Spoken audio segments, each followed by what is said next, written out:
500 सालों से जिंदा एक साधु के आगे भारत सरकार को भी झुकना पड़ा। एक ऐसा साधु जो पानी पे भी चल सकता है। वो घंटों तक बिना सांस लिए रहते थे। अगर उनके चमत्कार के बारे में बात किया जाए शायद घंटे लग जाएंगे। भारत को ऋषि मुनियों का देश कहा जाता है। ऐसे में हम आपको दिव्य संत के बारे में बताने जा रहे हैं जिनकी कहानी सुनकर आप भी हैरान रह जाएंगे। आखिर कौन थे वो बाबा, कैसे वो 500 सालों तक जिंदा थे। इन सभी बातों को जानने के लिए वीडियो को बड़े ध्यान से और एंड तक जरूर देखिएगा। दोस्तों, सच्चे दिल से कमेंट पर लिखिए हर हर महादेव। उत्तर प्रदेश के देवरिया जिले में जन्मे देवरिया बाबा की चमत्कारी शक्ति को लेकर तरह तरह के बात कहियत सुनी जाती है। देवरा बाबा जाने माने सिद्धि पुरुष यानी एक कर्मठ योगी थे। देवरा बाबा की उम्र के बारे में लोग के बीच ऐसा मान्यता है कि बाबा 500 सालों से जिंदा थे। हालांकि स्पष्ट रूप से कोई नहीं जानता बाबा का जन्म कब हुआ। बाबा लोग के मन के बातें बिना बताए जान लेते थे। देवरा बाबा से आशीर्वाद लेने के लिए आम जन से लेकर नेता, उद्योगपति, बड़े बड़े अधिकारी आते थे। चलिए बाबा की चमत्कारी शक्ति के बारे में। कहा जाता है कि देवरा बाबा अन्य जगह से दूसरी जगह पर जाने के लिए किसी भी तरीका की गाड़ी का व्यवहार नहीं करते थे।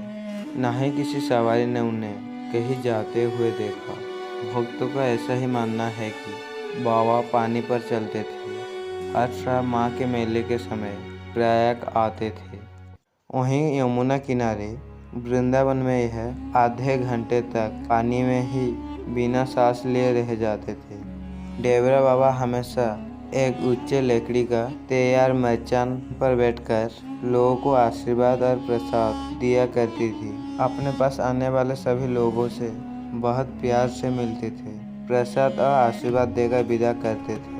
ऐसा माना जाता है कि मैचान पर कोई प्रसाद नहीं रखा जाता था, फिर भी बाबा लोगों के हाथों में प्रसाद देते थे। देवरा बाबा सिर्फ मनुष्य के मन के बात जानते थे, वो जानवर की भाषा बोली पर भी जान लेते थे। वो जंगली जानवर को भी अपने बस पे कर लेते थे। देश में आपातकाल के बाद इंदिरा गांधी चुनाव हार गई। तब इंदिरा गांधी देवरा बाबा से आशीर्वाद लेने के लिए गई।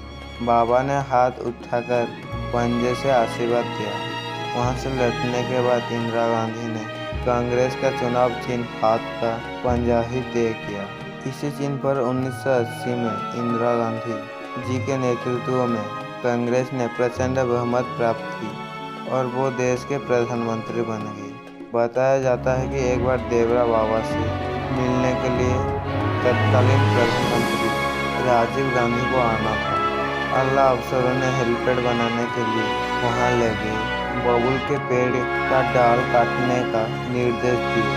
पता लगते ही बाबा ने बड़े अफसर को बुलाया, पूछा कि पेड़ को क्यों काटना चाहते हो। अफसर ने कहा प्रधानमंत्री आ रहे हैं, इसलिए इसे काटना जरूरी है। तुम यहाँ प्रधानमंत्री को लेके आओगे, प्रशंसा पाओगे, प्रधानमंत्री का नाम ही होगा, दंड तो बेचारे पेड़ को भोगना पड़ेगा।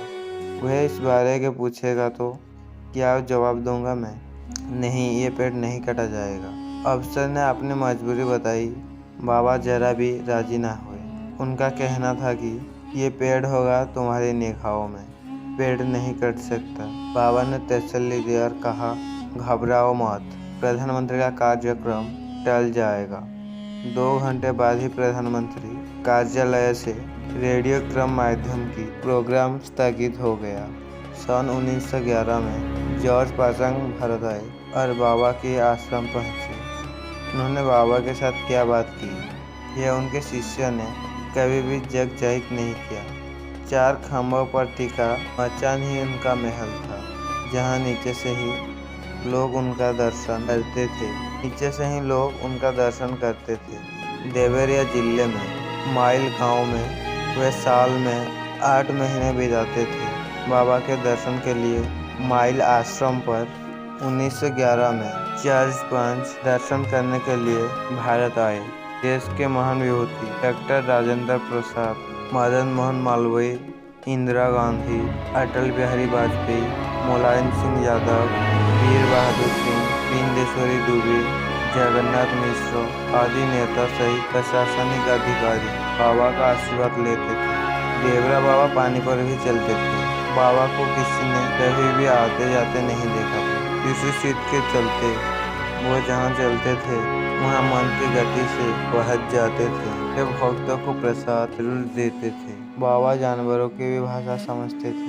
उन्होंने अपने जीवन में कभी भी अन्न नहीं खाया। दूध और शहद की फलाहार के रूप में लेते थे। देवरा बाबा साल के 8 महीने अपने आश्रम में रहते थे, जबकि बाकी समय काशी, प्रयाग और मथुरा हिमालय में अंधवास करते थे। उनकी उम्र का अंदाजा किसी को नहीं है। बाबा के भक्त उनके 900 साल तक जिंदा रहने का दावा करते हैं। अंतिम समय में बाबा वृंदावन चले गए थे।